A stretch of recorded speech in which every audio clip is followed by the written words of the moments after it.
Good morning. सो आज बाबा हम बच्चों को सुस्त से चुस्त बनाने के लिए आए हैं। कहते हैं ना कि ब्राह्मण जीवन में हमें केयरफुल बन करके रहना है, केयर फ्री बन करके रहना है, परंतु कभी भी केयरलेस, लेजी बन के नहीं रहना है। क्योंकि यही अलबेलापन एक विकार भी है। ब्राह्मणों का सबसे बड़े से बड़ा विकार है, वो है लेजीनेस। तो अपने जीवन में जितना हम अलर्ट रहेंगे, एक्यूरेट रहेंगे, उतनी उतनी वो लेजीनेस हमारी भागती जाएगी। तो ऐसी कौन कौन सी बातों में बाबा के बच्चे कभी कभी लेजी बन जाते हैं?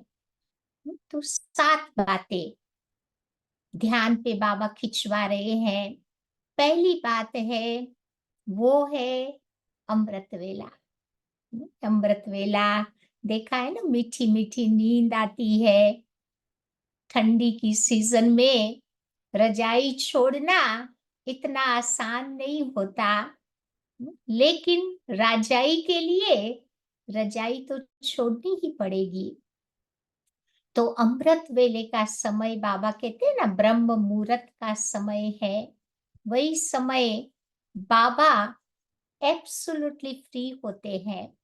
बच्चों को स्पेशल अपॉइंटमेंट का टाइम बाबा ने उस समय दिया हुआ है। तो उस समय को अगर हम संभाल लेते हैं तो उस समय आत्मा बहुत कुछ प्राप्तियों का अनुभव कर सकती है। आप सब ने अनुभव भी किया होगा कि जिस दिन हमारी अमृत वेला अच्छी होती है, आप देखो पूरा दिन हमारा कितना बढ़िया जाता है। छोटे मोटे जो प्रॉब्लम्स आते हैं, बड़ा आसानी से हम पार कर लेते हैं। परंतु जिस दिन मेरी अमृत वेला मिस हो जाती है, तो यही फीलिंग आती है कि something is missing today in my life, जैसे खाली खालीपन लगता है। तो इसीलिए बाबा कहते हैं, अमृत बेले के महत्व को जितना हम समझ करके उसका लाभ ले लेंगे, उतना उतना आत्मा को फायदा होगा। कई बार कई लोग बहुत जल्दी उठ जाते हैं, 3 बजे उठ जाएंगे, फिर रियल अमृत वेला 4 बजे शुरू होती है, उस समय सो जाते हैं। लेकिन बाबा हम बच्चों को एक बहुत अच्छी बात बताते हैं कि एक बार उठ गए फिर सोना नहीं चाहिए। क्योंकि उठते हैं, इतनी बाबा से हम प्राप्तियां करते हैं, या फिर सोने से क्या होगा, वो सारी प्राप्तियों का अनुभव नहीं होगा ना आत्मा को। इसीलिए उससे तो अच्छा है थोड़ा लेट जगो, 3:45 जगो, 4 बजे जगो, लेकिन जागने के बाद हमें सोना नहीं है। तो फिर आत्मा उन प्राप्तियों का अनुभव कर पाएगी। दूसरी बात, कभी कभी लेजी बन जाते हैं, वो है मुरली अध्ययन में। बाबा की मुरली सुनने में कभी कभी थोड़ा सा लेजी बन जाते हैं। चलो मॉर्निंग मुरली मिस हो गई, कोई बात नहीं, पूरा दिन पड़ा हुआ है, कभी भी मुरली पढ़ लेंगे। लेकिन वो टाइम फिर सारा दिन में कभी भी आता ही नहीं है। इसीलिए अपने जीवन में एक नियम बनाना बहुत बहुत जरूरी है। कि जब तक मैंने मेरी आत्मा को खाना नहीं खिलाया है, तब तक मुझे इस शरीर को भी कुछ भी नहीं खिलाना है। इतना अपने ऊपर स्ट्रिक्ट रहते हैं। देखो भक्ति में भी भगत नियम बनाते हैं, लेकिन कभी भी अपने नियमों को नहीं तोड़ते हैं। जो सच्चे भगत होते हैं, कहते ना, प्राण जाए पर वचन न जाए। तो ऐसा पक्का सच्चा बाबा का बच्चा मुझे भी बनना है। चलो कभी कोई कारणों मुरली मिस भी हो जाती है, तो जिस दिन आत्मा को नहीं खिलाया, उस दिन मुझे शरीर को भी नहीं खिलाना है। तो ये पनिशमेंट देने से फिर नेक्स्ट डे हमारा रूटीन बिल्कुल ठीक हो जाएगा। तो अमृत वेले के बाद मुझे ये काम करना है। मुरली के ऊपर थोड़ा विचार सागर मंथन करे, मुरली की गहराई में जाए, मुरली को कैसे अपने जीवन में हम उतारे। क्योंकि देखो, ज्ञान किसी को शक्तिशाली नहीं बनाता, परंतु ज्ञान का जो मनन चिंतन होता है ना, वो आत्मा को शक्तिशाली बनाता है। नॉलेज इज लाइट, परंतु वो नॉलेज माइट तभी देगी जब हम उसको अपने जीवन में इम्प्लीमेंट करते हैं। या तो कभी कभी मुरली के प्रति हम थोड़ा लेजी बन जाते हैं। तीसरी बात, बाबा कहते भोजन के प्रति भी थोड़ा लेजी बन जाते हैं। हम्म, तो न बाबा कहते मुझे ज्यादा खाना है, न बहुत कम खाना है। हमारा भोजन एकदम बैलेंस भोजन होना चाहिए, न बहुत ऊंचा न बहुत नीचा, संगम में है ना। तो सब बातों में बाबा कहते मीडियम में आना है, मध्यम में आना है, कॉम्प्रोमाइज करना है। क्योंकि ज्यादा खाने से लोग ज्यादा बीमार पड़ते हैं। इसीलिए बाबा कहते हैं हमारा भोजन भी बड़ा सात्विक होना चाहिए, शुद्ध होना चाहिए, बाबा की याद में बना हुआ होना चाहिए, न बहुत तड़क भड़क मसाले वाला होना चाहिए। क्योंकि पहले के जमाने में आप देखो योगी कैसा भोजन खाते थे, बिल्कुल सिंपल भोजन होता था, जिस कारण उनकी मन बुद्धि पर उतना प्रभाव नहीं होता। कभी कभी भोजन खा लेते हैं, रात के समय भारी भोजन खा लो, उसका प्रभाव भी नेक्स्ट डे पड़ता है, सवेरे नहीं उठ पाते हैं, शरीर में भारीपन लगता है। इसीलिए बाबा कहते सांझ वाला भोजन जल्दी खाना चाहिए, सिंपल शाम को भोजन खाना चाहिए, ताकि जितना हमारा शरीर हल्का रहेगा, उतना बाबा कहते सवेरे हल्केपन का अनुभव होगा। क्योंकि कहते हैं ना कि जीव तो ऐसी हमारी कर्मेंद्रिय है, जिसने उसको वश कर लिया, उसने सब कुछ वश कर लिया। देखो ये 3 इंच की जीभ होगी, लेकिन पूरे हमारे शरीर को, हमारी पूरी आत्मा को वो कंट्रोल करके रखती है। तो इसीलिए बाबा कहते हैं जैसे हम अपने शरीर को चलाएंगे, वैसे हमारा शरीर चलना शुरू हो जाएगा। जो चीज आसानी से मिल जाती है उसको भले स्वीकार करो, लेकिन भोजन के प्रति भी हमारी बुद्धि कहीं कभी भी फूल नहीं होनी चाहिए। चौथी बात बाबा बताते हैं नींद। ब्राह्मणों की सबसे प्यारी चीज है, वो है नींद, भोजन और नींद। हम्म, तो बाबा कहते ब्राह्मणों की जो नींद होती है, न तो बहुत ज्यादा होनी चाहिए, न बहुत कम होनी चाहिए। क्योंकि अगर हम बाबा की याद में हैं, या तो हमारा माइंड बहुत रिलैक्स फील करेगा। और जब नेचुरल रिलैक्सेशन होती है, तो फिर उतनी नींद की आवश्यकता नहीं होती है। ब्राह्मणों के लिए 5-6 घंटा नींद तो बहुत हो गई, उससे ज्यादा नींद की आवश्यकता नहीं होती। वैसे भी आप देखो जो सच्ची नींद होती है ना, कुछ ही घंटे की होती है 2-3 घंटे की ही डीप स्लीप होती है। बाकी का तो सारा समय हमारा ड्रीम्स में ही चला जाता है। तो इसीलिए नींद के ऊपर भी मुझे थोड़ा सा कंट्रोल रखना है। दुनिया वालों के पास तो डनलप के पिलोज है, गदेले हैं तो भी नहीं सो पाते हैं, उनको नींद की गोलियां खा के नींद को लाना पड़ता है।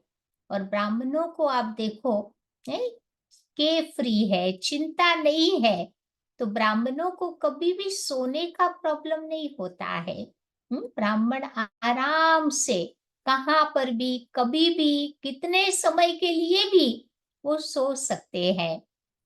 तो इसीलिए बाबा कहते हैं नींद के ऊपर भी मुझे बहुत बहुत ध्यान रखना है। सब चीजें हमारी बैलेंस में होनी चाहिए। फिर बाबा कहते हैं दूसरी चीज है संबंध। संबंध में भी हमारा लगाव नहीं होना चाहिए। वहां पर भी बाबा कहते संबंधों में भी लेजी नहीं बनना है। जहां पर भी बाबा ने मुझे रखा है, जिनके भी साथ बाबा ने मुझे रखा है, मैं आत्मा उनकी सेवा के लिए हूँ। ये बच्चे मेरे नहीं है, बाबा के बच्चे हैं। अगर बाबा के बच्चे हैं, बाबा विल लुक आफ्टर देम। अगर मेरा मेरा करते रहेंगे तो बाबा भी बोलेगा कि भाई तेरा है तो तू लुक आफ्टर कर, और हमारे से तो होता नहीं है। या इसीलिए बाबा कहते हैं कि जितना जितना हो सके उतना उतना बाबा कहते देहधारियों से आत्मा को उपराम करते जाना है। चलो कुछ मुझे शेयर भी करना है, हम बाबा के साथ शेयर करें। तो इससे बाबा कहते फेमिलियरिटी में नहीं आएंगे। या तो फिर बाबा कहते कहाँ पर भी हमारा लगाव, झुकाव, अटकाव, चटकाव है, तो ये ब्राह्मण जीवन के लिए एक समस्या बन जाएगा और हम फिर लेजी भी बन जाएंगे। फिर बाबा कहते हैं कि हमारी धारणाएं कभी कभी उसमें लेजी बन जाते हैं। तो बाबा कहते धारणाओं में मुझे पक्का पक्का रहना है। ब्राह्मण जीवन की धारणाओं के साथ मुझे कभी कॉम्प्रोमाइज नहीं करना है। चलो देखते हैं, कई बार लोग कहते हैं ना भाई हम कहीं चले गए किसी को खुश करने के लिए, हमने ये काम कर दिया, लेकिन अपनी धारणाओं को, नियमों को तोड़ करके मुझे किसी को खुश नहीं करना है, ये अच्छी बात नहीं है। कई बार कहते किसी ने हमें फोर्स किया इसीलिए हमने कर दिया, नहीं, कोई मेरी धारणाओं को नहीं तोड़वा सकता। तो धारणाओं में हम जितने जितने पक्के रहेंगे उतना उतना बाबा कहते हमारे शब्दों में वो ताकत आएगी। देखो आज मैं ही कुछ नहीं कर रही हूँ और किसी को बोल नहीं सकती। अगर हम कर रहे हैं फिर आप किसी को सुनाओ तो वो शब्द प्रभावशाली हो जाएंगे। उन शब्दों में वो ताकत आ जाएगी, वो शब्दों के बाण किसी को भी लगेंगे। तो इसीलिए हमारा पंडितों वाला ज्ञान नहीं है। हमारा डायरेक्ट बाबा का ज्ञान है, धारणा युक्त ज्ञान है। और सातवीं बात में कभी कभी हम लेजी बन जाते हैं, वो है हमारे कर्म। तो कभी कभी हमारे कर्म एक्यूरेट नहीं होते हैं, काम चलाऊ कर्म होते हैं, ऑर्डिनरी कर्म हो जाते हैं। तो यहाँ पर भी बाबा कहते मुझे ध्यान रखना है, जो भी कर्म हम करें वो एकदम एक्यूरेट, रेस्पॉन्सिबल बन करके वो काम मुझे करना है, वो बाबा की सेवा करनी है। नहीं, कई आत्माएं आपने देखा होगा, कोई जिम्मेवारी आप देते हो तो बहुत एक्यूरेसी से वो काम करते हैं। फिर आपको सोचने की दरकार ही नहीं रहती है। लेकिन कोई कोई आत्माओं को आप काम देते हैं, या तो काम चलाऊ कर देते हैं या रेस्पॉन्सिबल बन करके नहीं करते हैं, तो अंदर में चिंता बनी रहती है कि ये कैसे होगा, कब होगा। लेकिन किसी को निश्चिंत बना दो, ये भी एक बहुत बड़ी सेवा है। तो ऐसे रिलायबल, रेस्पॉन्सिबल और एक्यूरेट बन करके हम कर्म करेंगे ना, तो बाबा कहते हम लेजी नहीं बनेंगे। तो आज बाबा हमारा ध्यान खिंचवा रहे हैं कि बार बार मुझे चेकिंग की आवश्यकता है इस जीवन में, कि कहाँ हम लेजी तो नहीं बन रहे हैं, कहाँ हम केयरलेस तो नहीं बन रहे हैं। तो बार बार एक्यूरेट बनने से ही हम देह भान से दूर हो करके देही अभिमानी बन करके सच्चा सच्चा बाबा के बगीचे का फूल बन जाएंगे। तो आइए सुनते हैं, आज की बाबा की मुरली है 31 मई, last day of the month है। तो बाबा कहते मीठे बच्चे, बाबा आए हैं कांटों को फूल बनाने। सबसे बड़ा कांटा है, सबसे बड़ा कांटा कौन सा है? देह अभिमान। इससे ही सब विकार आते हैं। इसीलिए बाबा कहते हैं देही अभिमानी बनो। आज का प्रश्न है, भक्तों ने बाप के किस कर्तव्य को न समझने के कारण सर्वव्यापी कह दिया है? ऐसा कौन सा बाबा का कर्तव्य है जो भगत नहीं समझ पाते? तो बाबा कहते हैं कि बाबा है बहुरूपी। जहां आवश्यकता होती है, सेकंड में किसी भी बच्चे में प्रवेश कर सामने वाली आत्मा का कल्याण कर देते हैं। 1 सेकंड में बाबा किसी में भी प्रवेश कर सामने वाली आत्मा का कल्याण कर देते हैं। कई बार हम और आप सभी अनुभव करते हैं, कोई काम डिफिकल्ट होता है या, लेकिन कैसे बाबा की याद में आराम से हो जाता है, वरना बाबा ने वो काम करवा दिया। तो भक्तों को बाबा साक्षात्कार भी करा देते हैं। वो सर्वव्यापी नहीं है, लेकिन बाबा है बहुत तीखा रॉकेट। बाबा को आने जाने में कोई देरी नहीं लगती। बाबा तो फास्टेस्ट रॉकेट है ना, 1 सेकंड में आता है, 1 सेकंड में जाता है। तो इस बात को न समझने के कारण भगत लोग भगवान को सर्वव्यापी कह देते हैं। कैसे बाबा बहुरूपी बन के कार्य कराता है, ये बात भगत लोग नहीं समझते, इसीलिए बाबा को सर्वव्यापी कह देते। ओम शांति। तो बाबा कहते ये है छोटा सा गुलशन, ह्यूमन गुलशन। गुलशन माना बगीचा। बगीचे में तुम जाओ तो उसमें पुराने झाड़ भी होते हैं, किस्म किस्म के झाड़ होते, वैरायटी प्रकार के झाड़ होते। कहाँ मुखड़िया भी होती, हम्म, जो कलियां होती है ना, उसको बाबा मुखड़िया बोलते थे। कहाँ आधी खिली हुई मुखड़िया भी होती। तो ये भी तो बाबा का बगीचा है ना। अब ये तो बच्चे जानते हैं कि हम यहाँ आते हैं, बाबा के पास किस लिए आते हैं? कांटों से फूल बनने के लिए। तो श्रीमत से हम कांटे से फूल बन रहे हैं। कांटे जंगल के हैं और फूल होते हैं बगीचे में। तो बगीचा कहेंगे स्वर्ग को और नर्क को कहेंगे जंगल। तो बाबा समझाते हैं ये है पतित कांटों का जंगल। आज की दुनिया पतित कांटों का जंगल है, और वो सतयुग को कहेंगे फूलों का बगीचा। तो यही भारत फूलों का बगीचा था ना, अभी फिर कांटों का जंगल बना है। तो दे अभिमान है सबसे बड़े ते बड़ा कांटा। क्योंकि दे अभिमान पहले आता है ना, ये पुरुष है, ये स्त्री है, ये दे अभिमान आया। फिर उसके बाद एक एक विकार हमारे मन के अंदर प्रवेश होने शुरू हो जाते हैं। तो उसके बाद फिर सब विकार आते। वहां तो तुम बच्चे देही अभिमानी रहते। कहाँ?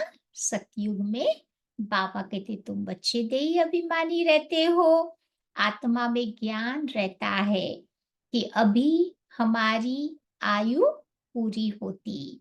सतयुग में इस बात का बाबा कहते ज्ञान रहता कि अभी हमारी आयु पूरी हुई, हम ये पुराना शरीर छोड़ जाकर दूसरा लेंगे।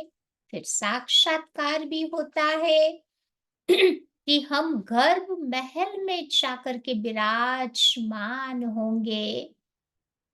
फिर मुखड़ी बनकर मुखड़ी से फूल बनेंगे। तो ये सारा ज्ञान आत्मा को है।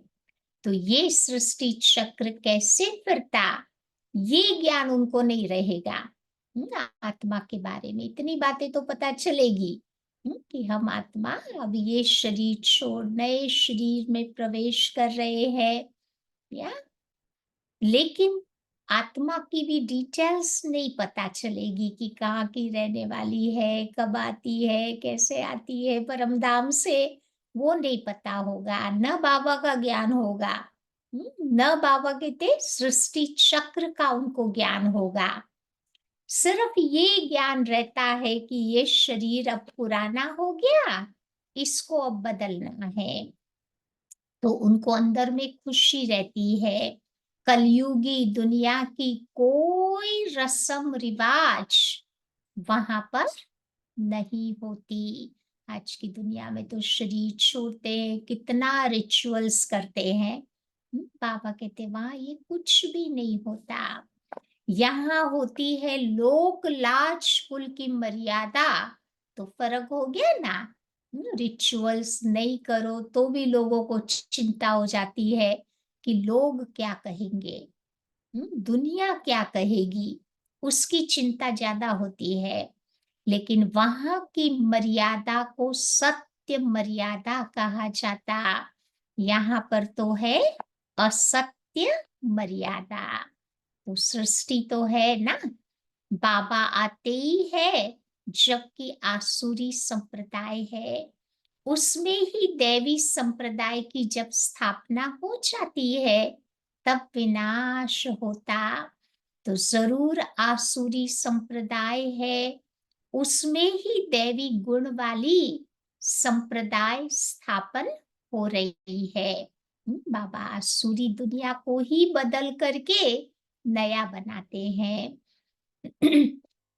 तो ये भी समझाया है कि योग बल से तुम्हारे जन्म जन्मांतर के पाप नष्ट होते हैं। इस जन्म में भी जो पाप किए हैं वो भी बताने पड़े। उसमें भी खास है विकार की बातें। याद में है बल, बाबा है सर्वशक्तिमान। तुम बच्चे जानते हो जो सर्व का बाप है, उनके साथ योग लगाने से तुम्हारे पाप भस्म होते हैं। तो ये लक्ष्मी नारायण सर्वशक्तिमान है ना, सारी सृष्टि पर उनका राज्य है। वो है ही नई दुनिया, वहां पर हर चीज देखो नई होती। अब तो जमीन ही तुम देखो कितनी कलराठी हो गई है, कुछ भी उगता नहीं है, कितना फर्टिलाइजर डालना पड़ता।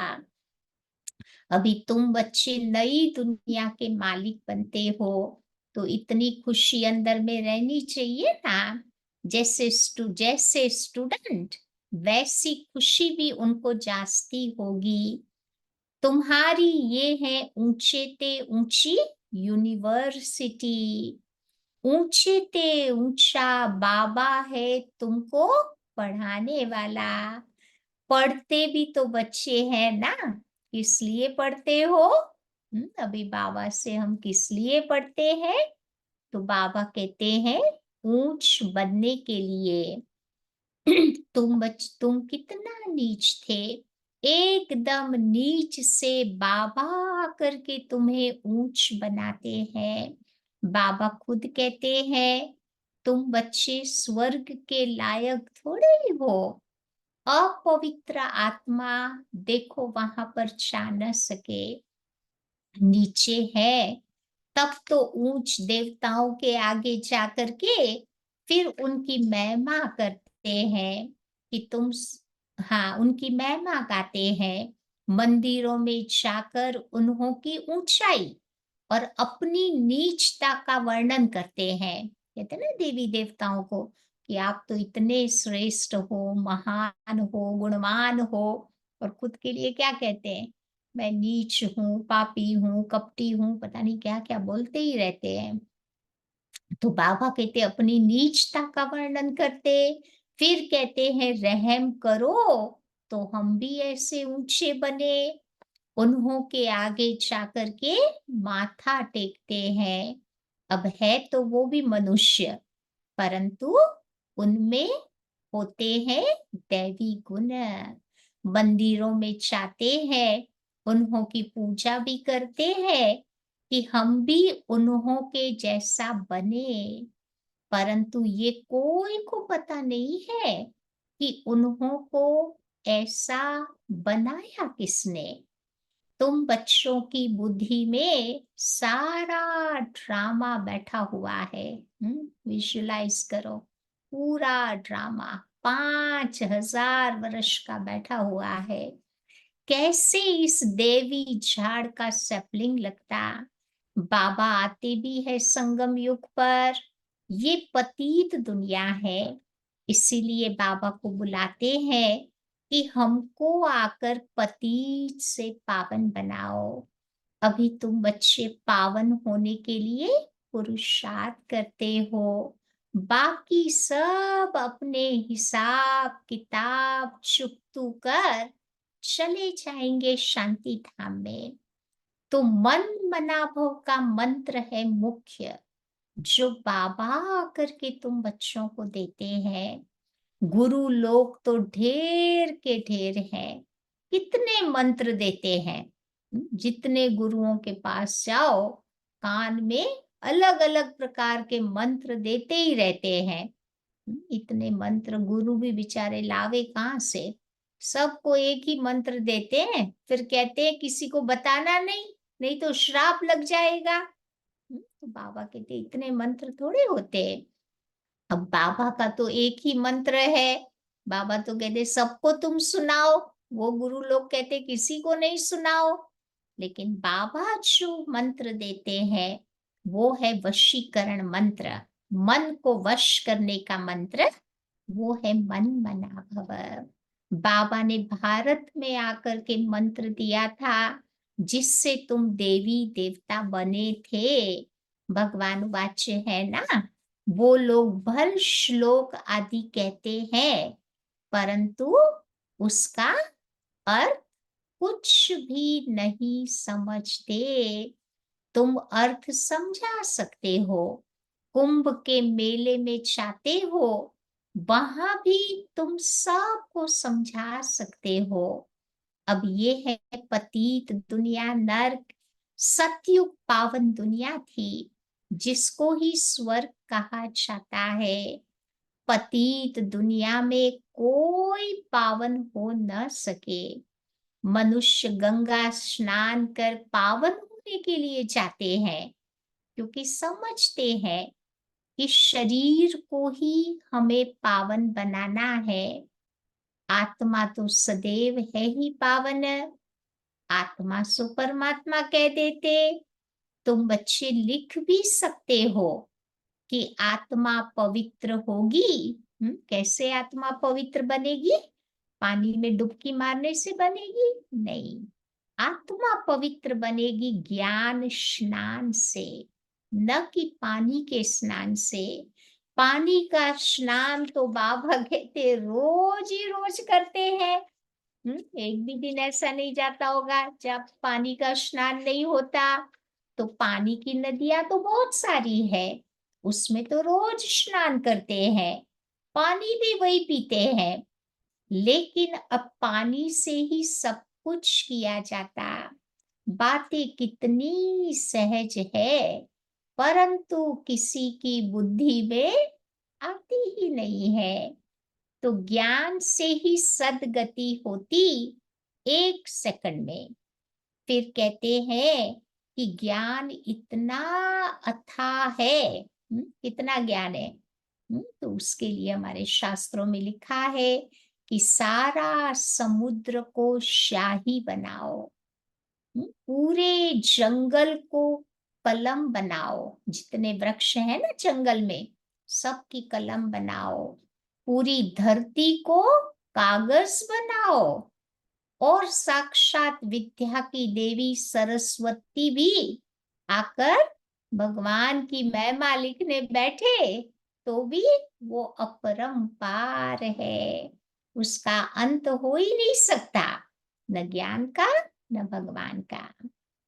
तो बाबा भिन्न भिन्न पॉइंट से रोज रोज बच्चों को समझाते रहते हैं। बाबा कहते हैं कि आज मैं तुमको बहुत गुह्य बातें सुनाता हूँ। बच्चे कहते हैं कि बाबा पहले क्यों नहीं सुनाया। कभी गुह्य गुह्य बातें सुनाते हैं ना, तो बच्चे बाबा से आर्ग्यू करते हैं कि बाबा थोड़ा पहले सुनाना चाहिए था ना। तो बाबा जवाब देते, रेस्पॉन्ड दे रहे हैं कि अरे पहले कैसे सुनाएंगे, कहानी शुरू से लेकर के नंबरवार सुनाएंगे ना। एंड थोड़ा मध्य में या बिगनिंग में सुनाया जाता। तो शुरू से बाबा कहते कहानी सुनाई जाती है ना। तो बाबा कहते पिछाड़ी का पार्ट पहले कैसे सुना सकेंगे। ये भी बाबा सुनाते रहते हैं। ये सृष्टि के आदि मध्य अंत का राज तुम बच्चे जानते हो। तुमसे कोई भी पूछे तो तुम झट रेस्पॉन्स कर सकते हो। तुम्हारे में भी तो नंबरवार है। जिनकी बुद्धि में ये ज्ञान बैठा हुआ है, तुम्हारे पास आते हैं, पूरा रेस्पॉन्स नहीं मिलता, तो बाहर जाकर के कहते हैं कि यहाँ तो पूरी समझानी नहीं मिलती, फालतू चित्र रखे हुए हैं। कई बार बाहर वाले आते हैं ना, ठीक से समझाने वाला नहीं होता, तो फिर बाहर जाकर के ऐसी बातें करता। इसीलिए उन्हें समझाने वाले बड़े अच्छे चाहिए। खुद समझे हुए होंगे तो बाबा कहते दूसरों को समझा पाएंगे, नहीं तो वो भी पूरा समझते नहीं है। समझाने वाले भी पूरा नहीं, तो जैसे को तैसा मिला। बाबा तो कहते हैं कि कहाँ कहाँ हम भी देखते हैं कि आदमी बड़ा समझदार है, जो आया है बहुत सेंसिबल है, लेकिन मेरे बच्चे इतने शुरूड नहीं है। शुरूड माना होशियार नहीं है, तो फिर हम ही उनमें प्रवेश करके मदद कर देते हैं। क्योंकि बाबा तो है बहुत छोटा रॉकेट। बाबा देखता है कि सामने वाला बहुत सेंसिबल है, समझाने वाला बुद्धू है, तो बाबा उन बच्चे में प्रवेश करके अपना काम करवा लेता है। बाबा को कोई आने जाने में देरी थोड़ी लगती है। उन्होंने तो फिर बहुरूपी व सर्वव्यापी की बात उठा ली है। तो ये बाबा आज तुम बच्चों को बैठ समझाते हैं। कोई कोई आदमी अच्छे होते हैं, तो उन्हों को समझाने वाले भी ऐसे चाहिए। आजकल तो कोई छोटेपन से भी शास्त्र कंठ कर लेते हैं, क्योंकि आत्मा संस्कार ले जाती है ना। इस जन्म में बहुत शास्त्र पढ़े हैं, तो अगले जन्म में वो आएगा, या तो ऐसे ही उसको बचपन से ही सारे कंठ हो जाएंगे शास्त्र। वो कहाँ पर भी जन्म लेकर के फिर वहां वेद शास्त्र आदि पढ़ने लग पड़ेंगे। अंतमति सो गति होती है। हमारे पास भी एक बच्चा आया था, 5 साल का था। बहुत अच्छा संस्कृत के श्लोक बोलता था। माँ बाप कहते थे पता नहीं ये क्या बोलता है, हमें समझ में नहीं आता है, हमने कभी संस्कृत पढ़ा ही नहीं है। तो यही बताता है कि लास्ट जन्म में ऐसे पढ़ते पढ़ते आत्मा गई है, तो इस जन्म में वो संस्कार लेकर के आती है। तो आत्मा ही तो संस्कार ले जाती है ना। अभी तुम बच्चे समझते हो कि आखिर वो दिन आया आज, जिस दिन का करते थे इंतजार, जो स्वर्ग के द्वार सच सच अभी खुलते हैं। नई दुनिया की स्थापना, पुरानी दुनिया का विनाश होना है। मनुष्यों को तो ये भी पता नहीं कि स्वर्ग नई दुनिया में होता है। तो बच्चे जानते हो, हम सच्ची सच्ची सत्यनारायण की कथा कहो व अमर नाथ की कथा बैठ सुन रहे हैं। हमारी मुरली है, सत्यनारायण की कथा कहो, अमरनाथ की कथा कहो, है एक ही कथा, सुनाई भी एक नहीं है, फिर उसके शास्त्र बनाए हैं, तो दृष्टांत सारे तुम्हारे हैं, जो फिर भक्ति मार्ग में बैठ सुनाते हैं। तो संगम पर बाबा ही आकर के सब बातें तुम बच्चों को समझाते हैं। तो ये बड़ा भारी बेहद का खेल है। इसमें पहले है सतयुग, त्रेता, राम राज्य, फिर होता है रावण राज्य। तो बाबा कहते बच्चे ये ड्रामा बना हुआ है ना, इनको ही अनादि अविनाशी कहा जाता है। हम सब आत्माएं हैं, ये ज्ञान कोई को नहीं है जो बाबा ने तुम बच्चों को दिया है। जो भी आत्माएं हैं, उन्हों का पार्ट भी ड्रामा में नूंदा हुआ है। जिस समय जिसका जो पार्ट होगा, उसी समय वो आत्मा आएंगी और धीरे धीरे वृद्धि को पाती जाएगी। तो बच्चों के लिए मुख्य बात एक ही है। आज की मुरली के अनुसार मुख्य बात कौन सी एक ही है? तो वो है आत्मा को पतित से पावन बनाना। बुलाते भी है कि हे पतित पावन आओ, बच्चे ही तो बुलाते हैं ना। बाबा भी कहते हैं कि हमारे बच्चे काम चिता पर बैठ भस्म हो गए हैं। ये है यथार्थ बातें। आत्मा जो अकाल है, उसको ये तख्त मिला हुआ है। ये शरीर लोन लिया हुआ है। ब्रह्मा के लिए भी तुम पूछते हो ना कि ये कौन है, तो बोलो देखो लिखा हुआ है भगवान वाच कि मैं भी साधारण तन में आता हूँ। वो सजा हुआ श्री कृष्ण ही 84 जन्म लेकर के फिर साधारण बनता, और साधारण ही फिर वो कृष्ण बनता। हम्म, अंतिम जन्म में ब्रह्मा ही कृष्ण बनता, कृष्ण ही फिर ब्रह्मा बनता। तो नीचे तपस्या कर रहे हैं, जानते हैं कि हम ये बनने वाले हैं।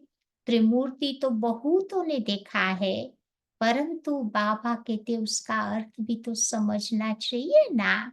स्थापना जो करते हैं, फिर पालना भी वही करेंगे। स्थापना के समय का नाम रूप देश काल अलग होता, और पालना के समय का नाम रूप देश काल अलग होता। स्थापना माना कृष्ण का नाम रूप अलग है ना। तो जब वो आत्मा अंतिम जन्म में है ब्रह्मा के तन में, तो उसका नाम रूप अलग है। तो ये बातें समझाने में बड़ी सहज है। नीचे तपस्या कर रहे हैं, फिर ये बनने वाले हैं। तो यही 84 जन्म लेकर के ये बनते हैं। तो कितना सहज ज्ञान है सेकंड का।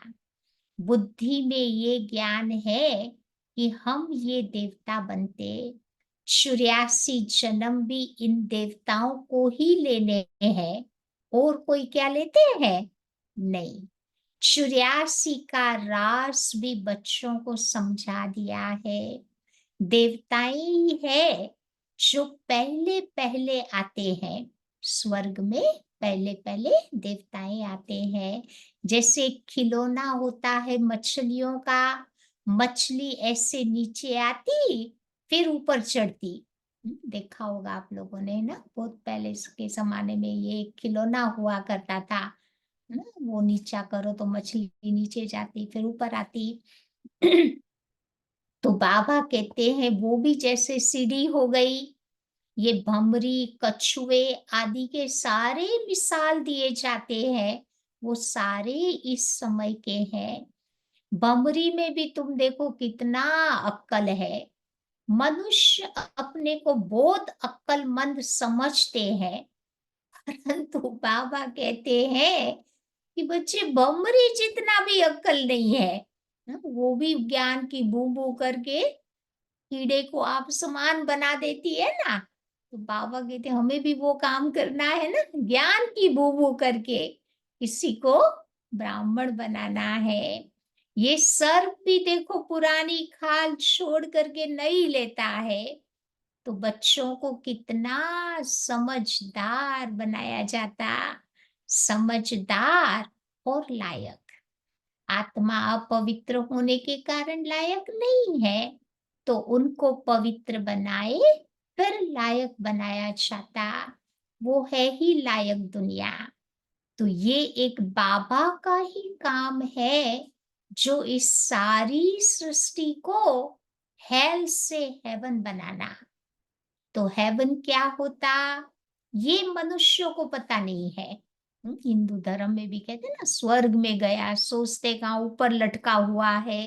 क्रिश्चियन लोग भी हाईएस्ट हेवन बोलते हैं, परम धाम कोई समझ लेते हैं।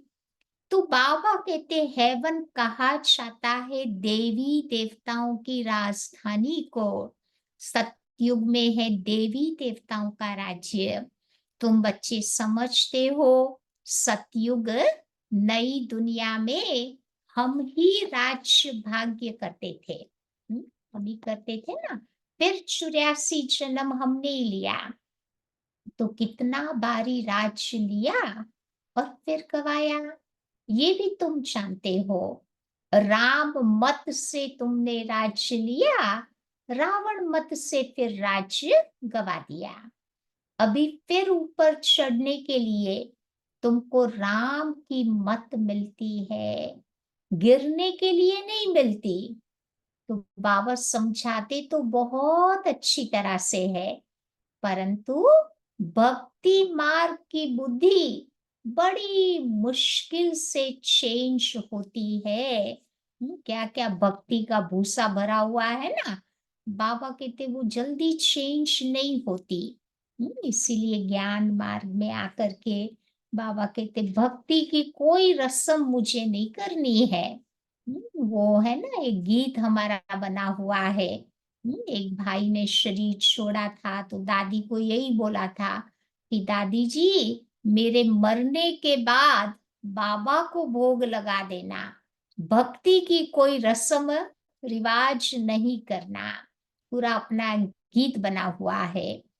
तो ज्ञान समझ लिया, फिर भक्ति की बातों में हमारी बुद्धि बहुत अटकती लटकती नहीं है। उससे बाबा कहते मुझे फ्री हो जाना है। तो बाबा कहते हैं कि भक्ति मार्ग का शो बहुत है। भक्ति भी एक दलदल है, एकदम गले तक उसमें डूबे पड़े हैं। निकलना बड़ा मुश्किल होता है ना, वो दलदल होता है ना, उसमें से निकलना। फंस गए तो फिर अंदर ही अंदर जाते रहते, निकल नहीं सकते हैं। तो बाबा कहते हैं कि अभी मैं आता हूँ, सभी को ज्ञान से पार ले जाता हूँ। मैं आकर इन बच्चों द्वारा कार्य कराता हूँ। बाबा के साथ सर्विस करने वाले तुम ब्राह्मण ही तो हो। तभी तो बाबा कहते तुम्हारा नाम है कौन सा, बाबा ने बहुत बढ़िया नाम दिया है, खुदाई खिदमतगार। ये सबसे अच्छे ते अच्छी खिदमत है। खिदमत माना सेवा है। बच्चों को श्रीमत मिलती है कि बच्चे ऐसे ऐसे करो, फिर उनसे छांट करके निकलेंगे। अब ये कोई नई बात नहीं है। कल पहले जितने देवी देवता निकले थे वही फिर निकलने हैं। ये ड्रामा में नूंद है। तुम्हारा काम है सिर्फ पैगाम पहुंचाना, है बहुत सहज। तुम जानते हो भगवान आते ही है कल्प के संगम पर, जबकि भक्ति फुल फोर्स में होती है। बाबा आकर के सबको ले जाते हैं। तुम पर अभी बृहस्पति की दशा है, गुरु की दशा। सब स्वर्ग में जाते हैं, फिर पढ़ाई में नंबरवार होते। कोई पर मंगल की दशा होती तो कोई पर राहु की दशा भी बढ़ती है। कोई कोई दशा अच्छी मानी जाती, कोई अच्छी नहीं मानते। अच्छा, मीठे मीठे सिकिलते बच्चों प्रति मात पिता बाप दादा का याद प्यार और गुड मॉर्निंग। रूहानी बाप की रूहानी बच्चों को नमस्ते और रूहानी बच्चों की रूहानी बाप को नमस्ते। आज की धारणा की पॉइंट, पहली बात बाबा बताते हैं, लायक और समझदार बनने के लिए पवित्र बनना है। क्लेanलीनेस चाहिए ना। सारी दुनिया को हेल से हेवन बनाने के लिए बाबा के साथ सर्विस करनी है। खुदाई खिदमतगार बनना है। बाबा की सेवा करने वाला, भगवान की सेवा करने वाला, वो है खुदाई खिदमतगार। दूसरी बात, कलयुगी दुनिया की रस्म रिवाज, लोक लाज, कुल मर्यादा छोड़ सत्य मर्यादाओं का पालन करना है। लोगों की नहीं चिंता करो, बाबा क्या कहेगा ये सोचो। या तो बाबा कहते अच्छी, बाबा की सत्य मर्यादाओं का पालन होगा। दैवी गुण संपन्न बन दैवी संप्रदाय की स्थापना करनी है। आज का वरदान है, अपवित्रता का अंश, आलस्य और अलबेलेपन का त्याग करने वाले संपूर्ण निर्विकारी भव। आलस्य, अलबेलापन, लेजीनेस, केयरलेसनेस, ये भी बाबा के एक प्रकार की इम्प्यूरिटी है। दिनचर्या के कोई भी कर्म में नीचे ऊपर होना, आलस्य में आना या अलबेला होना, ये भी समझो एक विकार का अंश है, जिसका प्रभाव पूजनीय बनने पर पड़ता है। फिर वो हमें देवी देवता नहीं बनने देगा ये संस्कार। यदि आप अमृत बेले स्वयं को जागृत स्थिति में अनुभव नहीं करते, मजबूरी से व सुस्ती से बैठते हो, तो पुजारी भी मजबूरी व सुस्ती से पूजा करेंगे। देखो कितनी प्रैक्टिकल बात बाबा बताते हैं। हम बाबा के सामने बैठ के झुटके खाएंगे ना, तो द्वापर युग से हमारे भगत भी हमारी मूर्ति के सामने बैठ के झुटके ही खाएंगे। तो इसीलिए वो अच्छा नहीं लगेगा ना। तो हम जो कार्य संगम में करेंगे, थ्रू आउट साइकिल लोग हमें फॉलो करने वाले हैं। तो अभी आलस्य व अलबेलेपन का भी त्याग कर दो, तब संपूर्ण निर्विकारी बन सकेंगे। आज का स्लोगन है, सेवा भले करो लेकिन व्यर्थ खर्च नहीं करो। बाबा सेवा करने के लिए मना नहीं करते हैं, लेकिन बाबा कहते सब में हमें इकोनॉमी से कार्य करना है, एक नामी इकोनॉमी। समझा? आज बाबा ने बहुत प्यार से समझाया। तो सारा दिन चेक करना, थोड़ी भी आलस्य अलबेलेपन को आने नहीं देंगे आज। अगर आई तो फटाफट बाबा की याद से हम उसको भगाने की कोशिश करेंगे, और वो भाग जाएगी। तो सारा दिन चेक करना कहाँ आलस्य आई। कोई अच्छा कर्म करने में आलस्य नहीं आवे, ठीक है। तो ये थी आज की बाबा की प्यारी सी मुरली। तो आइए 2 मिनट के लिए